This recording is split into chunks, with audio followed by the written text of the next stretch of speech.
You are going to bill them $340,000 for this project, or you are fired." Julian Thorne stood in my office doorway, his arms crossed tightly over his chest, his face red with the kind of anger that comes from someone who has never been told no in his entire life. I looked up from my desk, where I had been carefully reviewing the proposal for Helix Solutions, our largest client. This single account represented 40% of our annual revenue. It was the same client I had personally brought in 8 years ago, the same client who trusted me implicitly because of my dedication to honest practices. "The project cost is $185,000, I said evenly, keeping my voice calm despite the pounding of my heart. "That is what the scope requires. That is what I am billing." I pointed at the spreadsheet on my screen, detailing every hour of consultant time and every resource we would use. There was no fluff, no hidden margins. It was a fair, competitive proposal that would yield a healthy profit while respecting the client's budget. Julian took a step forward, his eyes narrowing. "The client has budget approval for $350,000. They are expecting to pay that much. We are leaving money on the table, Diana. We are providing honest billing," I countered, rising from my chair to meet his gaze. "There is a difference between earning a profit and exploiting trust. If we bill them double what the project actually costs, they will eventually find out. When they do, we will lose them, and our reputation will be ruined." Julian stepped into my office, closing the door behind him with a sharp click. His cologne was expensive and overpowering, filling the small room. His suit was custom-tailored, and everything about him screamed new money, trying desperately to look like old money.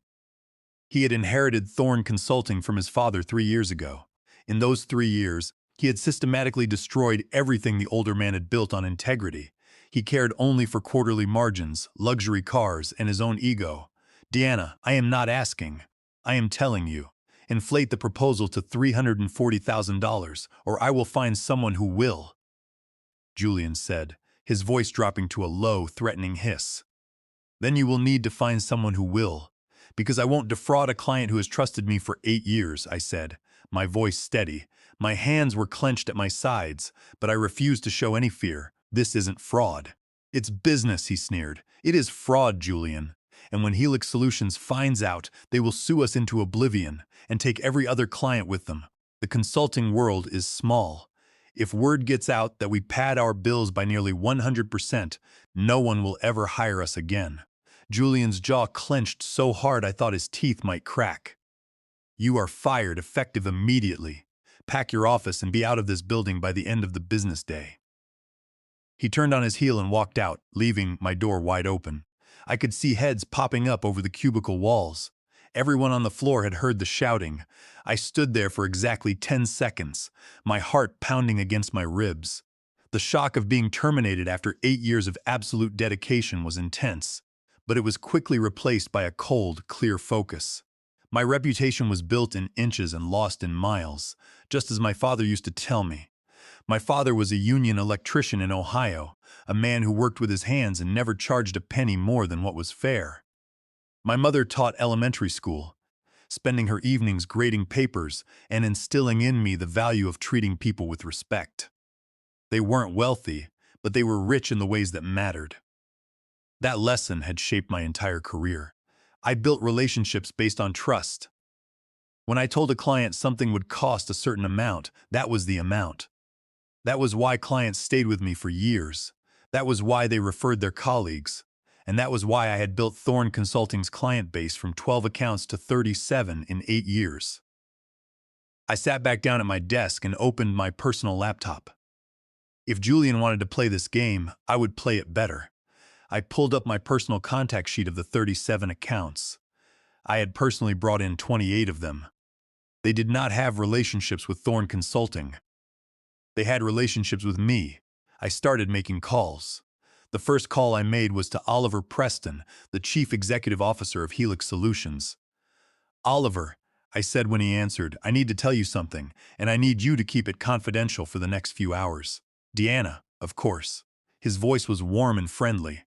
"I was just reviewing your draft proposal. Looks solid, as always." I took a deep breath. I was just fired from Thorne Consulting. There was a long silence on the line. Fired? Why? You are the pillar of that firm. Julian ordered me to inflate your proposal from $185,000 to $340,000. When I refused to defraud you, he terminated my employment. Oliver's tone shifted immediately from warmth to cold fury. He wanted to charge us nearly double? That is outrageous. We have trusted that firm for years because of you. I know, I said. I wouldn't do it. So I am out. I wanted to give you a heads up before they send you the inflated invoice. Where are you going, Diana? Oliver asked.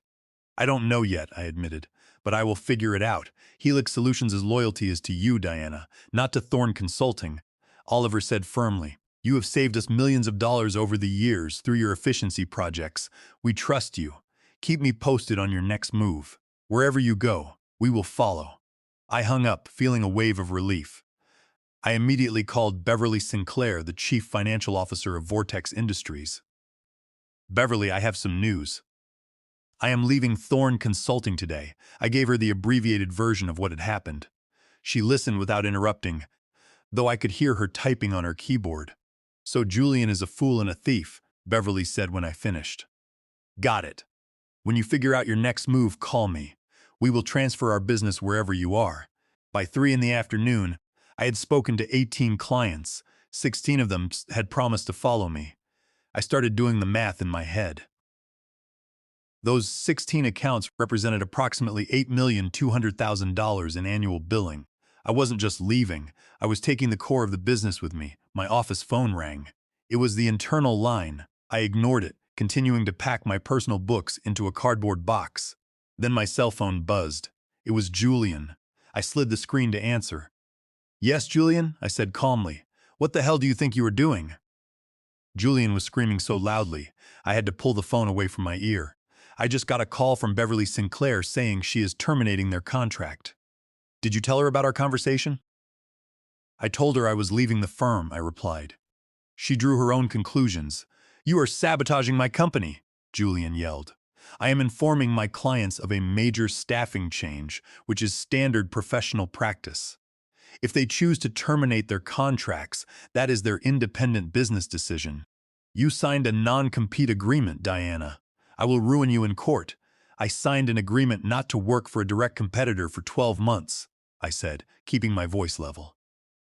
I am not working for anyone right now. I am currently unemployed, Julian. You made sure of that yourself. I could hear his heavy, ragged breathing over the line. If you steal my clients, I will sue you for every dime you have. They are not your clients, Julian. They never were. They are my clients.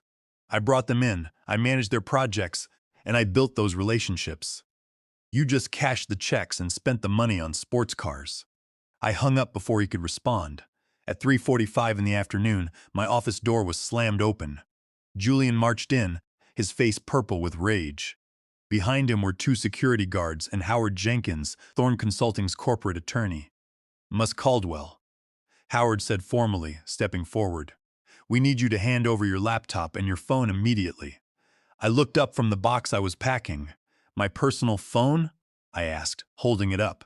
Any device that may contain proprietary company information, Howard said, though he looked uncomfortable. My phone is my personal property. Paid for with my own money, I said. My laptop is company property, and I was planning to return it to Human Resources on my way out. I closed the company laptop, unplugged the power cord, and held it out. Julian snatched it from my hands with such force that the strap caught on my desk lamp, sending it crashing to the floor. Check her call history, Julian snapped at Howard. She has been calling clients all day.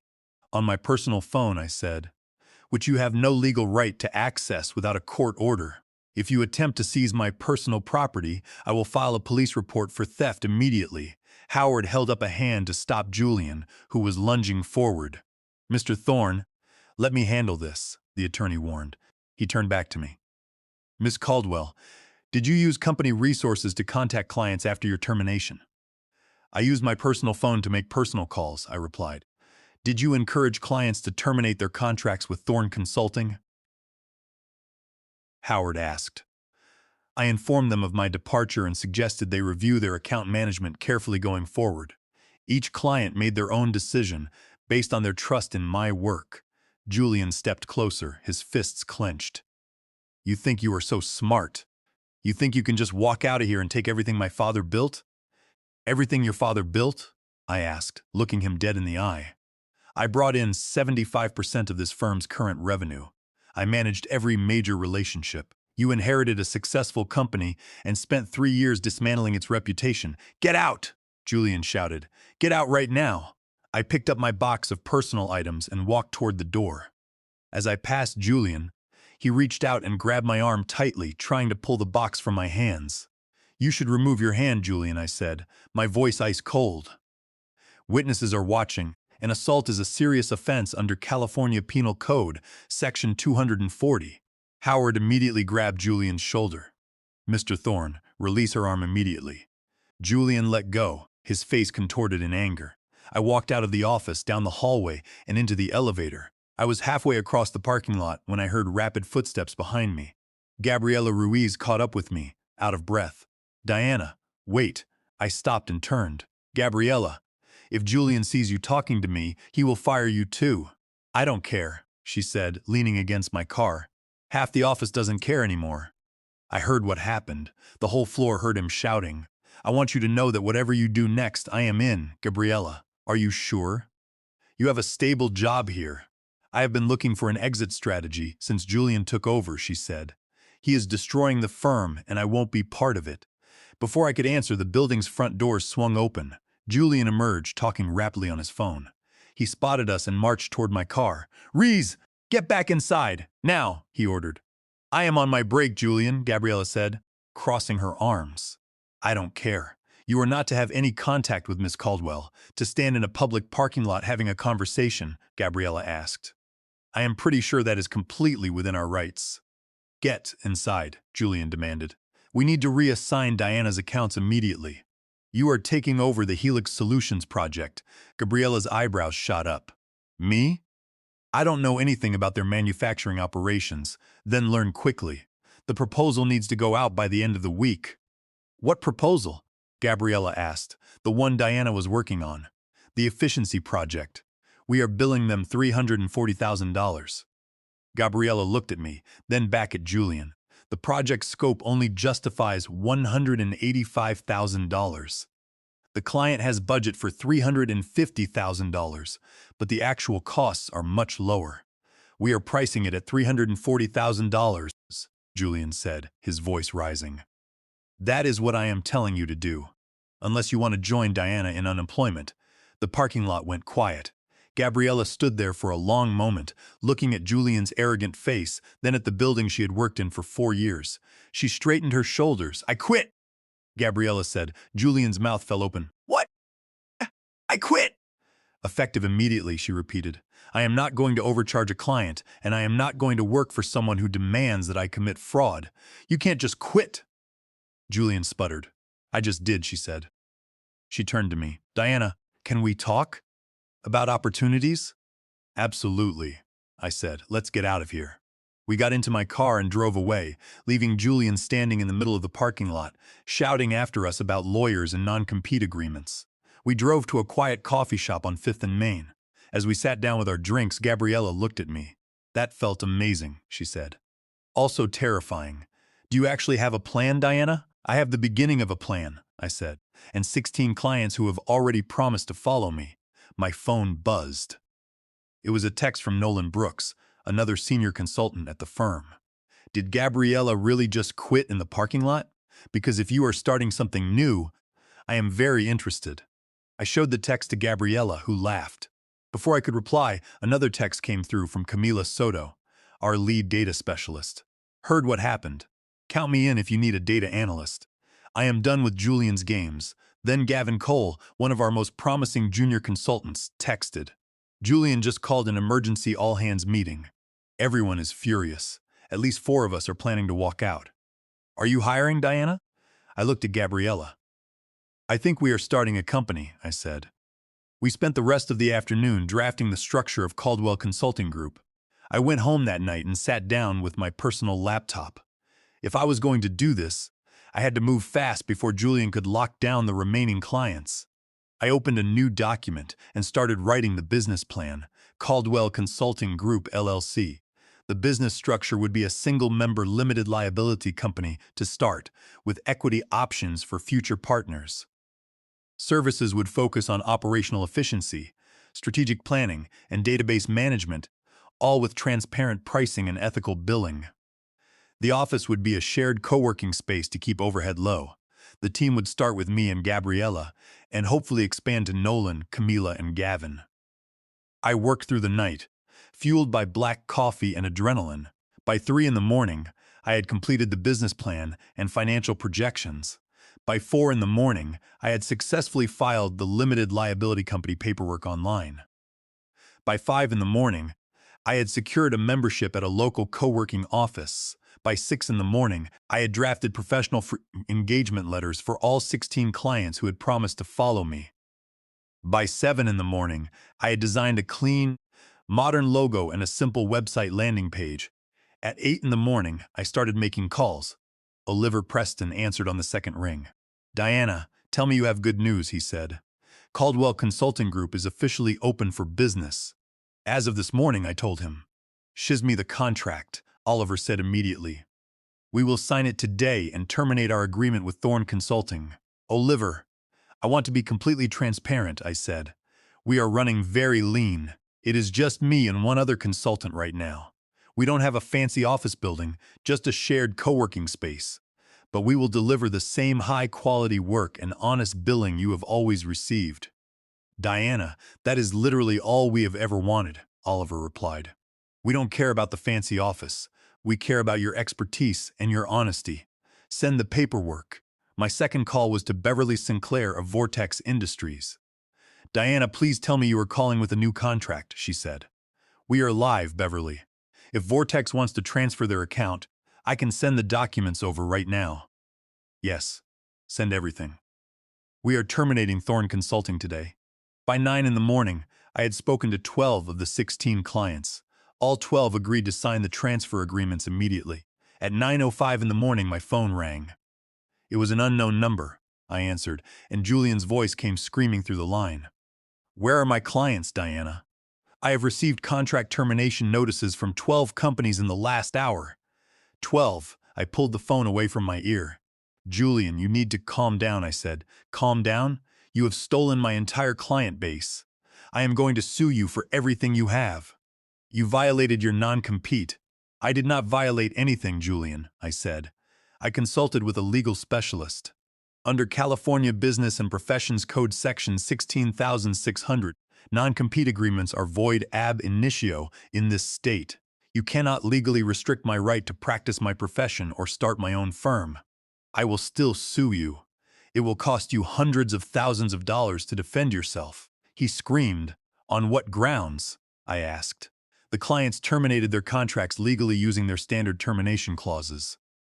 I did not solicit them while I was employed by you. I simply informed them of my termination, which was your decision. What I did after I was fired is my own business." I could hear shouting and chaos in the background of his call. "Julian, what is going on over there?" I asked. "I am standing in an empty lobby because half my consulting staff just walked out. They are saying they are going to work for you." "I did not recruit your staff, Julian," I said honestly. "Then why did they all just quit?" "Maybe because they don't want to work for someone who orders them to defraud clients," I said, and hung up the phone. My phone buzzed with a text from Nolan. "4 of us just quit the firm. Can we meet?" "We want to join Caldwell Consulting." I texted him back immediately. "Meet us at the coffee shop on 5th and Main in 30 minutes. When they arrived, the excitement was palpable. Nolan, Camila, and Gavin joined Gabriella and me around the large wooden table. They looked exhausted but thrilled. "Walk me through what happened this morning," I said. Nolan took a sip of his coffee. "Julian sent an email at 8 in the morning calling for an emergency meeting. He was furious and warned everyone that anyone caught communicating with you would be fired on the spot. Then he announced that several major clients had terminated their contracts and blamed you for stealing them. How did the team react?" I asked. "We were disgusted," Camila said. "Nolan stood up and asked Julian directly if it was true that he had ordered you to inflate the Helix Solutions proposal. Julian got incredibly defensive and shouted that it was proprietary company business and none of our concern."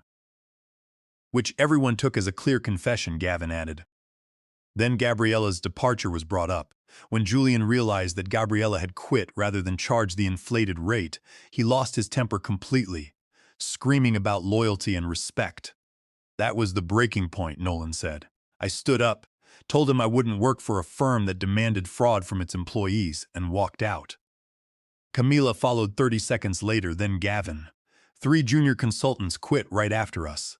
Thorn Consulting has lost half its staff and its top clients in less than 24 hours. I looked at the group. I am thrilled you want to join me, but I need to be completely honest about the risks. I started this company 12 hours ago. We have no office, no corporate backing, and no guarantee of success. I have 12 clients signed, which is enough to pay modest salaries, but we will have to work harder than ever. Deanna, we know, Nolan said, but we want to work for someone who values integrity. Julian turned Thorn Consulting into a nightmare. We spent the next 4 hours at that coffee shop organizing the company. Gabriella would handle operations. Nolan would lead our technology consulting, Camila would manage data analysis, and Gavin would support project execution. I would oversee client relations and strategic direction. We agreed on a partnership structure with equity options for everyone. By the end of the day, we had moved into our co-working office and were fully operational. But the battle was far from over. The next morning, Julian attempted to sabotage our launch. He sent a defamatory email to all 37 of our prospective and current clients. I read the copy that Oliver Preston forwarded to me. Dear valued client, the email read, "It has come to our attention that a former employee, Diana Caldwell, has been contacting clients using stolen proprietary database files. Ms. Caldwell was terminated for severe performance issues and violations of company policy. We are prepared to offer a 25% discount on all services to clients who remain with Thorn Consulting. Sincerely, Julian Thorn, Chief Executive Officer." My phone started ringing immediately. It was client after client, forwarding the email and expressing their anger. Not one of them was tempted by the discount. In fact, Julian's desperate lies only confirmed that they had made the right choice to leave. This is tortious interference and defamation per se, Oliver Preston told me over the phone. My legal team is already preparing a statement. If Julian tries to sue you, we will back you completely. Then Howard Jenkins called. Ms. Caldwell, we are preparing to file an injunction against you for tortious interference and theft of trade secrets, the attorney said. His voice flat. Howard, I said, you know as well as I do that client names and phone numbers are not trade secrets under California law. Furthermore, Julian has just sent a highly defamatory email to my clients containing false statements about my performance and termination. If you file that lawsuit, we will countersue for defamation and tortious interference. I have 16 clients ready to testify that they left because Julian attempted to defraud them. There was a long pause on the line. I will speak to my client, Howard said, and hung up. Our legal counsel drafted a formal response, pointing out that Julian's defamatory email violated California Civil Code Section 45. Furthermore, we noted that Julian's sudden termination of staff and constructive discharges might violate the Federal Worker Adjustment and Retraining Notification Act, commonly known as the Warnin Act, since he had terminated a significant portion of his workforce without the required notice. Finally, we pointed out that Julian's demand to forge and inflate invoices constituted a violation of California Penal Code Section 470, making any agreements based on those actions void ab initio. We never heard from Howard Jenkins again. The Helix Solutions project officially kicked off the following week. We met with Oliver Preston and his team in their main conference room. The atmosphere was completely different from the tense corporate meetings at Thorn Consulting. Deanna, before we begin, Oliver said, I want to thank you. Walking away from a comfortable job to protect your professional ethics is rare. You showed real courage, and that is why we are proud to work with you. Thank you, Oliver, I said. Our goal is to make this project a model of what ethical, efficient consulting can achieve. We spent the next 6 weeks working tirelessly. The project involved optimizing the manufacturing workflow for Helix's largest production facility. Nolan analyzed their equipment schedules, Camila identified bottlenecks in their supply chain using advanced data models, and Gabriella managed the implementation team. We worked late nights in our co-working space, eating pizza and refining our recommendations. The results were outstanding. We managed to increase their production throughput by 23% while reducing operational costs by $2,100,000 annually. When the project was completed, I sent the final invoice to Oliver. The total was exactly $185,000, just as I had originally quoted. Oliver called me as soon as he received it. "Diana, this is incredible," he said. "Thorne Consulting would have charged us double for half the results. You have earned a client for life." "That is the only way we do business," I replied. "I am sending 3 referrals your way today," Oliver added. "Several colleagues in my network are looking for consultants they can actually trust." Those 3 referrals turned into clients. Within 3 months, Caldwell Consulting Group had 23 active accounts and a waiting list of companies wanting to work with us. We moved out of the co-working space and rented a beautiful, modern office downtown. We hired 2 more consultants and an administrative assistant. Our financial results for the first quarter were staggering. We generated $3,100,000 in revenue, with a profit margin of 34%. We were profitable from our very first day. 1 year after walking out of Thorne Consulting, I stood in front of our team of 40 employees at our first annual company dinner. I looked around the room at the talented professionals who had joined us. Gabriella, Nolan, Camila, and Gavin were now partners in the firm, leading their own teams. "A year ago, I made a choice that terrified me," I told the room. "I walked away from a stable career because I refused to compromise my values. I had no safety net, no office, and no guarantee of success. But I had something more important. I had relationships built on honesty. Doing the right thing is not a handicap in business. It is the ultimate competitive advantage." The room erupted in applause. After the dinner, Gabriella pulled me aside. "Did you hear about Thorne Consulting?" she asked. I shook my head. "No, I have been too busy to look. They filed for bankruptcy last week," Gabriella said. After we left, word got around about Julian's billing practices. The remaining clients terminated their contracts one by one. Julian tried to hire cheap replacements, but the quality of work plummeted. He couldn't pay his debts and had to liquidate the company. I felt a quiet sense of closure. I did not take joy in the firm's collapse, as many innocent employees had lost their jobs, but it was a clear reminder that business built on dishonesty cannot stand. Julian was reportedly working as a junior analyst at a mid-sized firm, no longer in a position of leadership. 2 years later, I was invited to speak at a national business ethics conference. The topic was building trust in professional services. The auditorium was packed with young professionals and executives. I shared my story openly, from the confrontation in my office to the midnight launch of Caldwell Consulting Group. I spoke about my father's advice that reputation is built in inches and lost in miles. During the question and answer session, a young woman stood up. "Miss Caldwell," she asked, "what advice would you give to someone who is being pressured by their boss to do something unethical?" I looked at her, seeing my younger self in her eyes. "I would tell her that your integrity is the only thing that cannot be taken from you. You can only choose to give it away," I said. "Walking away is terrifying, and the consequences can be difficult.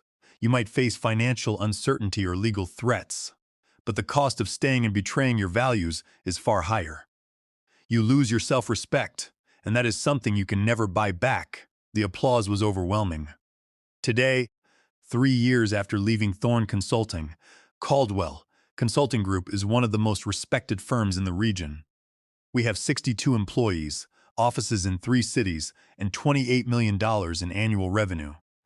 Our client retention rate stands at 98%. We proved that you do not need to overcharge clients or compromise your values to build a successful enterprise. By choosing honesty, we lost our jobs, but we gained our freedom and built a legacy that makes us proud.